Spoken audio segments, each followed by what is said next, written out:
Now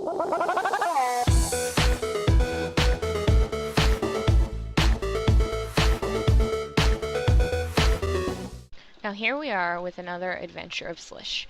This week, I'm going to be telling you a little bit about the professions. Now, you can find this in Stormwind City or any capital. And just go up to one of the guards, and you're going to ask them where the profession trainer is. They come up with a list, so you can just find it. And then you're going to look for the leatherworking trainer. Now, he tells you a bunch of other professions too, but since we're a hunter, we're only going to be worrying about leatherworking. Now, when you ask him for the leatherworking trainer, he's going to bring up a little red flag on your mini-map, and you can just go ahead and follow that to where it is. It's easier for you to find. Since we're a leather worker and skinner, we get a cool little bonus that increases our critical attack strike. Leatherworking is going to actually give us the ability to make better items, and it's going to make items specific to us that only leather workers can use. Now, you're going to go ahead and you're going to talk to these two people. One of them is the leatherworking trainer and the other one's a skinning trainer. And he's going to bring up a menu similar to this, except it's only going to have the ability to choose train leatherworking. And he's going to be like, are you sure you want to train leatherworking? And you're going to be like, yeah, I'm pretty sure I want to train leatherworking. He's going to be like, are you really sure? Because you know you can only have 2 professions. And this is going to be your first profession out of those 2. And you say, yeah, I'm sure. Now, you're going to have to get some supplies, and one of them is a skinning knife. It's absolutely essential. Without it, you cannot skin animals. It's just not possible. Another thing that's essential to leatherworking is thread. And there are several different types of thread that you can find at the leatherworking supply vendor, or usually a general tradesman vendor has them as well.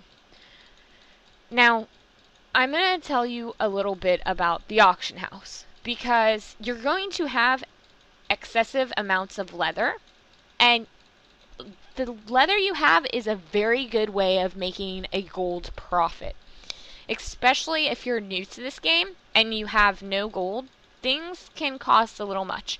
So we're going to talk to the auctioneer, and it comes up with a search bar that you can type in what you want to search.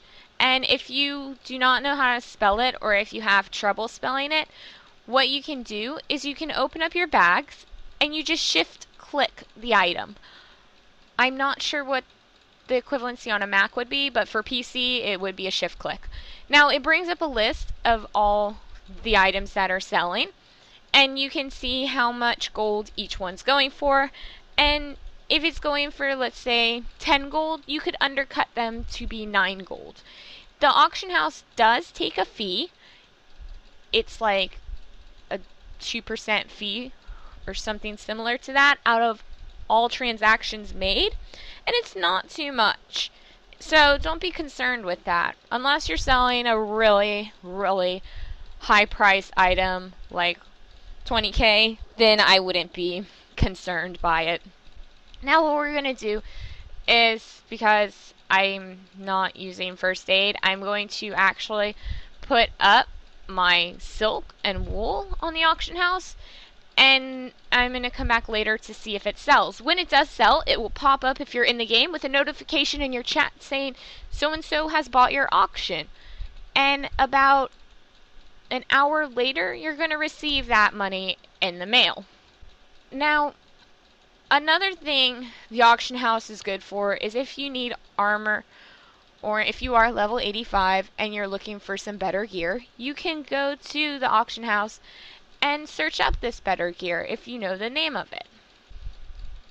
Now, I went back to the auction house because, like I said, when you need stuff, you can look for it on there. And I was looking for a leatherworking bag because I was going to put my skin I skinned into this bag. These bags are specifically made for the version for whatever profession you have, and I was going to put all my excess skin into it. Also, when you make certain items, it goes in there, not all the time. When you make an item, it's going to have the name created by on it, so that person knows who made that item. I have no idea why it says created by. if it makes you feel special or whatnot, because honestly, it has no purpose.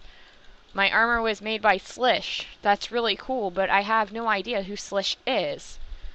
You can make, as I was saying, item enhancements, like this medium armor. And what it does is it enhances, gives a little bit of an increase to your pants, boots, and whatnot.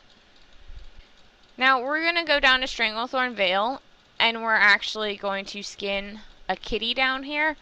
I've already maxed out my leather or my skinning for this area, so the item's going to be gray. Since we're a hunter, we can put track beasts on, and it brings up on our HUD where the little beasts are, so it makes it a little bit easier to help us find them. You're actually going to have to loot your corpse before you can skin it. You don't have to keep this loot, you can delete it from your bags afterwards. Now you see it's grayed out because, like I was saying, I've already done this area. When it's grayed out, that actually means you cannot get any skill up for that skinning. If it is yellow, if it's green, you might get some. It's a random chance. Yellow, it's 50-50. Orange, you will always get a skill up for it. And then red, you will not get a skill up for it at all.